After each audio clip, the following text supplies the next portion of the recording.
Avez-vous déjà remarqué que le simple fait d'essayer de résoudre la vie peut justement être ce qui nous en déconnecte? La routine est précise, le discours cohérent, mais quelque chose de subtil persiste.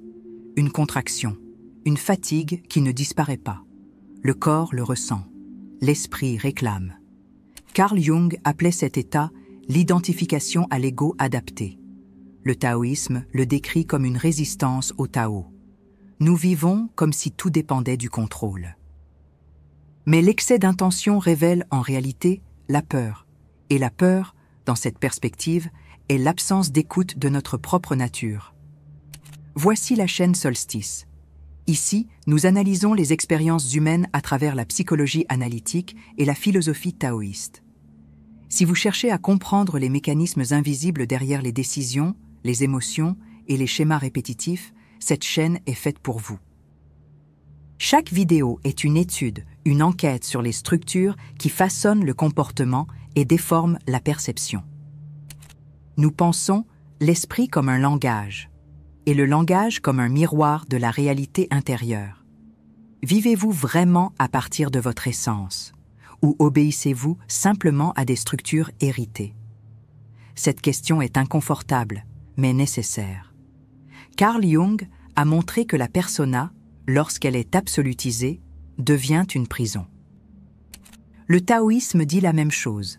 Ce qui ne naît pas du ziran, nature spontanée, crée du bruit. L'anxiété, dans ce contexte, n'est pas une faiblesse. C'est un langage. C'est le signe que l'esprit a perdu la résonance avec le corps, avec le temps, avec la simplicité. Le retour à l'ordre ne passe pas par plus d'efforts, mais par une libération consciente. Prenons une situation banale. Quelqu'un perd son téléphone dans les transports. La réponse émotionnelle est immédiate et disproportionnée. Irritation, accélération, agitation intérieure. Il ne s'agit pas de l'objet. Il s'agit de l'effondrement du sentiment de contrôle. Lorsque l'ego est forcé de reconnaître ses limites, il réagit par la panique ou la rigidité.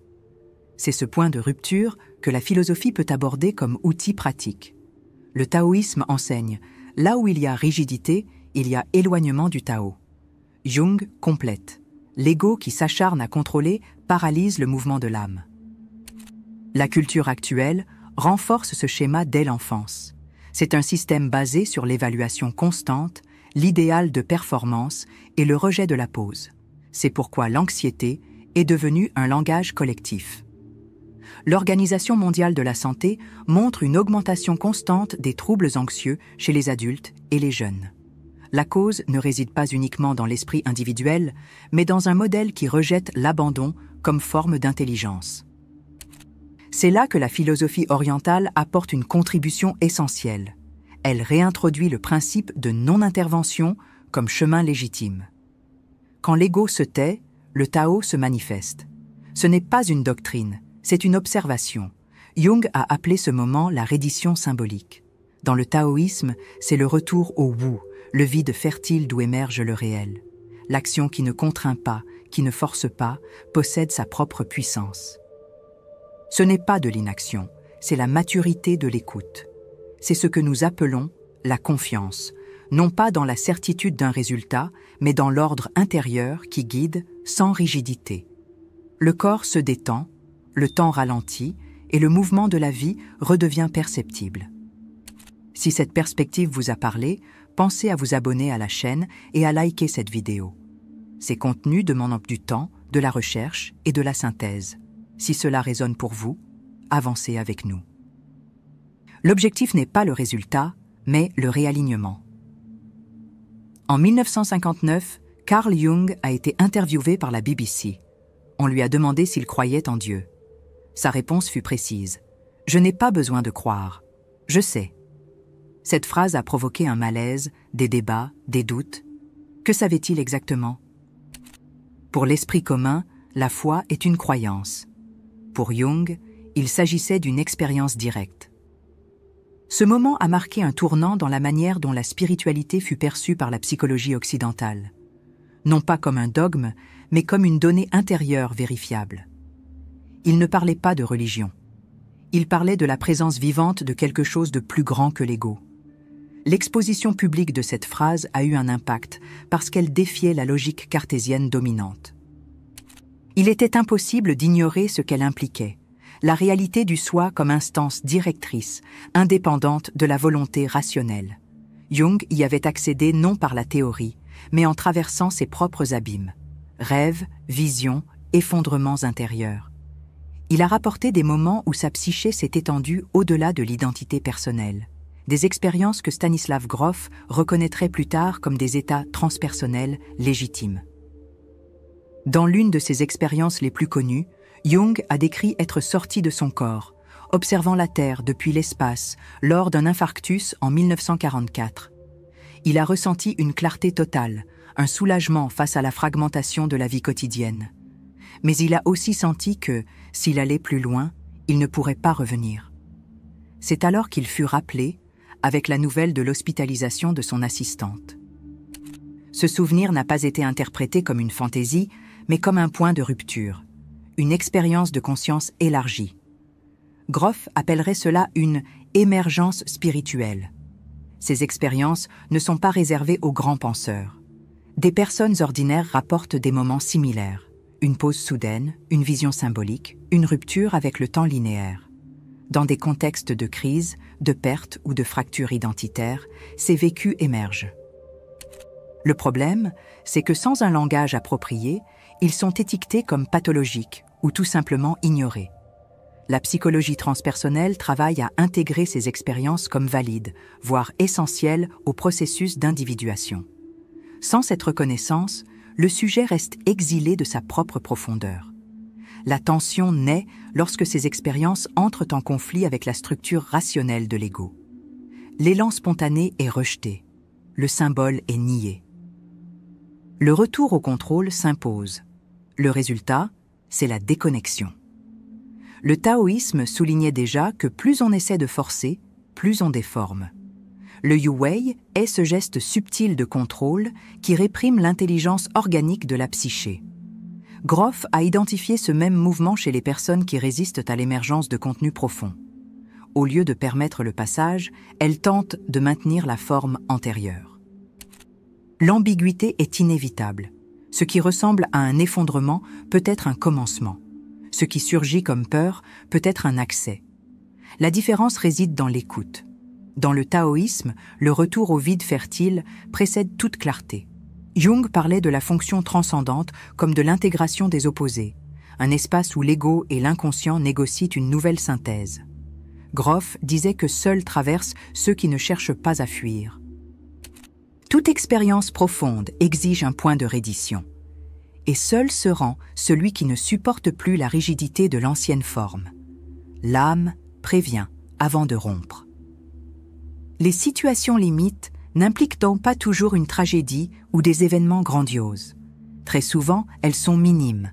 Une conversation qui épuise, une décision sans cesse repoussée, un dimanche vide avec une sensation de décalage.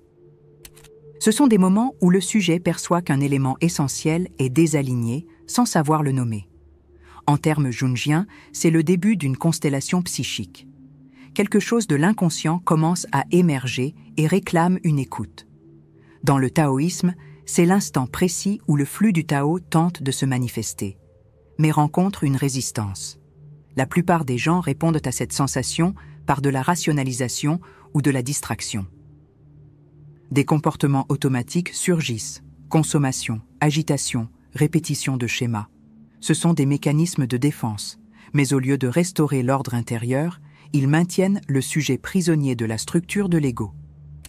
Le taoïsme enseignerait à s'arrêter, observer et permettre à l'expérience de se déployer d'elle-même. Carl Jung appellerait cela un dialogue avec l'inconscient. Il ne s'agit pas de passivité, mais d'une disposition active à l'écoute. Cela demande de la maturité et un entraînement de l'attention. John Kabat-Zinn, chercheur pionnier dans l'application clinique de la pleine conscience, a démontré que cultiver l'attention consciente permet de réduire la réactivité émotionnelle et de restaurer la clarté perceptive.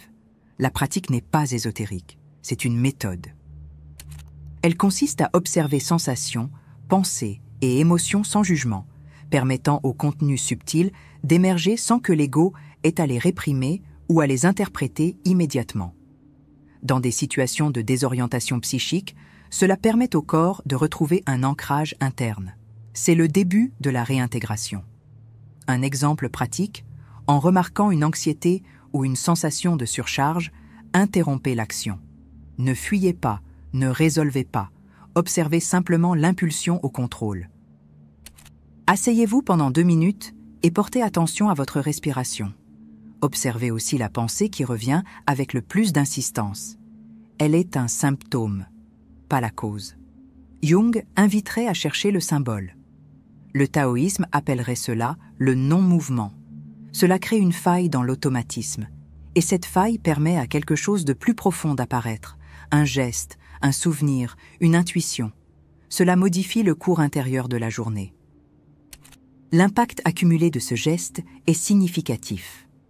Des recherches montrent que des pratiques brèves de pleine conscience, répétées avec constance, modifient les circuits neuronaux liés à l'anxiété et à l'hyperactivité du cortex préfrontal. Le sujet commence à répondre depuis un centre, non depuis la réactivité. En termes jungiens, cela élargit l'espace entre le stimulus et la réponse, facilitant l'émergence de la fonction transcendante. Dans le taoïsme, cela est vu comme un retour à la racine. Un silence qui réorganise, sans imposer de structure. L'innovation consiste à s'arrêter avant de comprendre, rompre le cycle de l'anticipation, faire confiance à l'intelligence des contenus qui émergent, même s'ils ne sont ni agréables ni logiques. La vie psychique a son propre rythme. Forcer un sens immédiat, c'est interrompre le flux. Le Tao ne répond pas à la demande. Il se révèle lorsque l'espace est créé. La fonction du pratiquant est de créer cet espace. En le faisant régulièrement, le champ d'expérience change. L'esprit devient moins réactif. L'âme trouve un terrain pour se manifester. Si une partie de ce processus a résonné avec votre vécu, partagez dans les commentaires comment vous percevez ces moments où l'esprit veut contrôler et le corps demande une pause. Que faites-vous dans ces instants? Votre témoignage peut élargir l'écoute de ceux qui traversent cela en ce moment. Il existe des moments où l'esprit semble intact, mais la présence n'est déjà plus là. Vous répondez, travaillez, interagissez, mais intérieurement, tout est suspendu, comme si une part de vous était restée en arrière. Ce type de fracture psychique n'est pas explosif, mais progressif. C'est l'accumulation de petits renoncements à sa propre vérité intérieure. Dans le langage de Jung, c'est l'effet de la persona surchargée, jouant un rôle qui ne soutient plus le symbole de soi. Dans le taoïsme, c'est l'éloignement du ziran, qui demande toujours un alignement avec le réel. La sensation n'est pas tragique, elle est subtile. Et c'est pour cela qu'elle est dangereuse. Elle peut durer des années, déguisée en routine. La psyché s'adapte, mais présente l'addition. L'anxiété commence comme une tension légère et évolue en symptômes physiques ou en paralysie créative. Stanislav Grof a identifié ce schéma comme un symptôme classique de répression de l'émergence transpersonnelle. L'inconscient profond tentant d'émerger, bloqué par des structures de contrôle. L'âme ne s'effondre pas d'un coup, elle se tait lentement. Et quand le silence devient insupportable, l'écoute doit être restaurée. Le taoïsme offre une directive claire, cessez d'interférer. En psychologie contemporaine, cela se traduit par le développement d'une attention ouverte et réceptive, qui observe sans chercher à corriger. Jon Kabat-Zinn, créateur du programme MBSR, Mindfulness Based Stress Reduction, a structuré une méthodologie fondée sur des preuves pour ce type de retour conscient à l'expérience. Le point central n'est pas de contrôler ce que l'on ressent, mais de créer un espace pour percevoir ce qui se passe. Ce déplacement d'attitude transforme toute la configuration intérieure. La pratique est simple et précise. Choisissez un moment de transition. Au réveil, avant une réunion, ou lorsque l'anxiété commence à émerger. Fermez les yeux pendant 2 minutes. Observez la respiration sans la modifier. Identifiez les pensées les plus insistantes et nommez-les mentalement. Exigence, précipitation, contrôle. Ne dialoguez pas avec elles. contentez-vous de les reconnaître. Cela désactive le schéma réactif automatique et repositionne l'observateur intérieur. Des études montrent qu'avec une pratique régulière, cette technique réduit l'activité de l'amygdale et augmente la plasticité émotionnelle.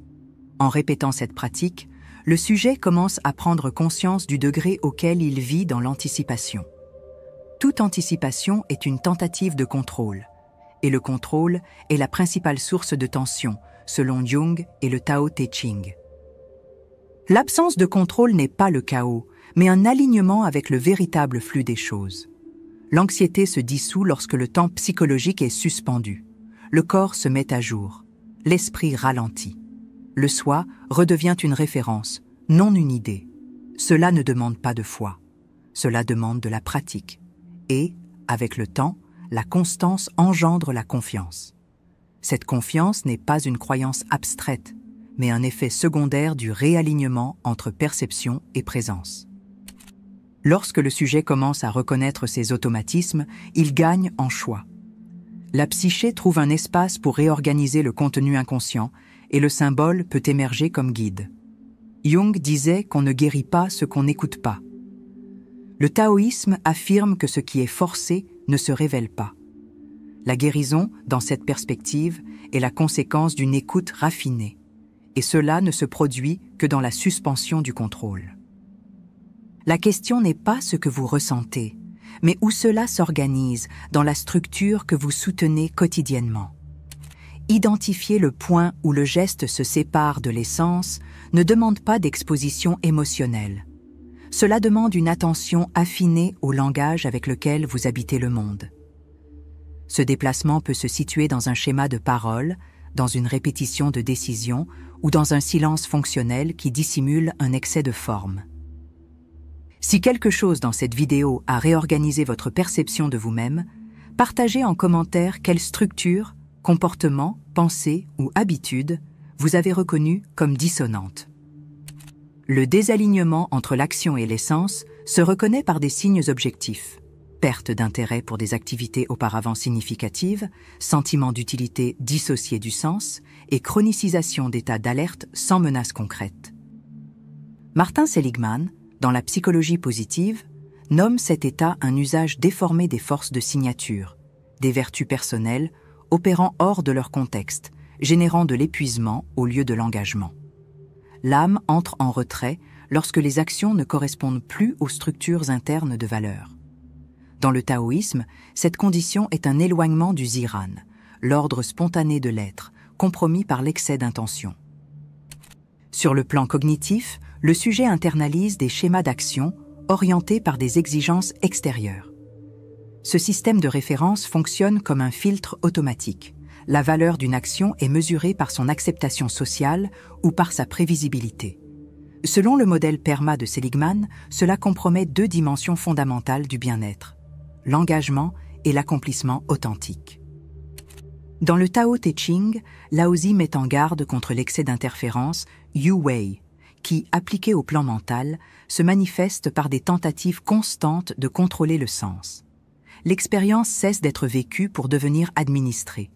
Sur le plan émotionnel, cette dissociation cognitive produit une diminution progressive de la réponse affective à ses propres gestes. La vie est maintenue par discipline, mais sans vitalité. L'affectivité devient fonctionnelle. Dans le bouddhisme, ce schéma est décrit comme avidya, ignorance de la réalité telle qu'elle est. L'émotion cesse de guider l'action et devient réprimée pour maintenir la cohérence extérieure. Jung met en garde contre ce type de mécanisme. Lorsque l'ego prend seul la conduite de la psyché, l'inconscient s'exprime par des voies symptomatiques. L'anxiété est l'un de ces canaux. Sur le plan existentiel, l'impact est plus vaste. Le sujet perd la capacité de trouver du sens dans le présent. L'existence devient un projet instrumental. Tout est orienté vers le futur. Le langage devient littéral et les symboles perdent leur fonction. Jung définit cet état comme un effondrement de la fonction transcendante, le canal qui intègre le contenu conscient et inconscient vers la totalité. Dans le taoïsme, c'est la rupture avec le Tao. Le flux perd sa continuité car il n'y a plus d'écoute. L'esprit décide là où il devrait y avoir réponse du réel. La réintroduction du langage symbolique réorganise le champ psychique. Métaphores, images et structures narratives activent des circuits associatifs qui élargissent la perception. Ce n'est pas abstrait, c'est neurologique. Des études en neurosciences cognitives montrent que l'activation de structures symboliques améliore l'intégration entre les réseaux du mode par défaut et les réseaux d'attention exécutive, facilitant les prises de conscience et la réorganisation émotionnelle. Dans le taoïsme et le bouddhisme, cette pratique est formalisée à travers des koans, des paraboles et des images qui suspendent la réponse automatique et provoquent un déplacement de perspective. La psychologie positive reconnaît que des états de bien-être durable dépendent de l'intégration entre vertu, engagement et sens. Mais cela exige un déplacement du sujet hors de la logique de l'efficacité vers celle de l'écoute. L'écoute, ici, n'est pas une technique. C'est une disposition intérieure à percevoir la réalité sans la filtrer par l'anxiété ou le besoin de contrôle. Dans le taoïsme, cette écoute est le chemin même, Dao. Jung suggère que, lorsque l'ego cesse de lutter pour une cohérence immédiate, le symbole émerge comme pont. C'est un processus lent, mais nécessaire. Quand le sujet observe attentivement l'endroit où son langage a perdu sa densité, il repère précisément le point où l'écoute a été interrompue. Ce qui s'est dessiné jusqu'ici n'est pas une conclusion, mais un mouvement de déconditionnement. Nous avons analysé des schémas objectifs qui éloignent le sujet de sa propre essence. Automatismes mentaux, interférence excessive de la volonté, épuisement dû au contrôle. Il ne s'agit pas d'un destin, mais d'une structure psychique opérant hors alignement. Le taoïsme nous le rappelle. Lorsque l'action ne jaillit pas du centre, elle devient distorsion.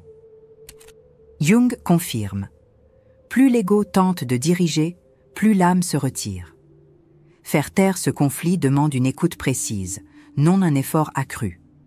Le bénéfice d'avoir traversé ce contenu réside dans la réorganisation de la perception. Il n'y a eu ni technique de soulagement, ni promesse de stabilité. Ce qui a été proposé, c'est une méthode de lecture. Lorsque le sujet commence à reconnaître le point de rupture entre la forme et l'origine, son langage change. Et lorsque le langage change, le champ symbolique se réorganise. Ce type de déplacement ne s'annonce pas dans l'euphorie. Il émerge comme une suspension, comme une cessation du bruit intérieur. L'écoute qui subsiste suffit à soutenir un autre type de présence. Cette présence n'est ni émotionnelle, ni performative. Elle est structurelle. C'est ce qui demeure lorsque cessent les projections, les calculs et les rôles. Le taoïsme ne décrit pas cet état comme une conquête, mais comme un retour au point antérieur à l'interférence. Dans le modèle psychologique, c'est le redémarrage de la fonction transcendante, le pont qui relie les contenus dissociés par des décennies d'automatisation. L'expérience devient alors moins une question de bien vivre que de vivre à partir d'un axe qui ne dépend pas de l'approbation extérieure. Aucun changement authentique ne survient sans un minimum d'effondrement de la logique habituelle. L'effondrement n'est pas un échec. C'est l'espace nécessaire à l'émergence d'un autre référentiel. Si, au cours de ce cheminement, quelque chose en vous a reconnu un trait, une parole, un mouvement qui met un nom sur ce qui n'était qu'une sensation diffuse, restez avec cela. Ne rationalisez pas. Observez ce qui s'est défait sans votre intervention. C'est une conquête intérieure qui n'a pas besoin d'être proclamée. La philosophie du Tao ne consiste pas à savoir. Elle consiste à cesser ce qui empêche le savoir d'émerger. Le langage occidental a été formé pour conclure. La tradition taoïste nous invite à interrompre cet élan. La question n'est pas « que faire de cela maintenant ?», mais « qu'est-ce qui doit cesser d'être fait pour que cela suive son cours ?» L'expérience s'accomplit lorsqu'elle ne requiert pas de clôture. Et cela demande de la maturité. Le désir de résolution finale est un autre nom pour la peur de l'incertitude. L'écoute réelle commence là où s'arrête la prétention au contrôle. Et le silence, dans ce contexte, n'est pas absence, il est structure disponible. Ainsi, face à ce qui a été exposé, une seule question demeure. Savez-vous distinguer quand c'est vous qui agissez et quand vous ne faites que réagir à ce que vous avez été conditionné à maintenir? Cette question ne trouve pas de réponse dans la précipitation. Partagez avec moi vos idées. La réponse traverse le temps, réorganise la pratique et invite au réalignement. Si vous souhaitez poursuivre cette traversée avec nous, vous saurez comment.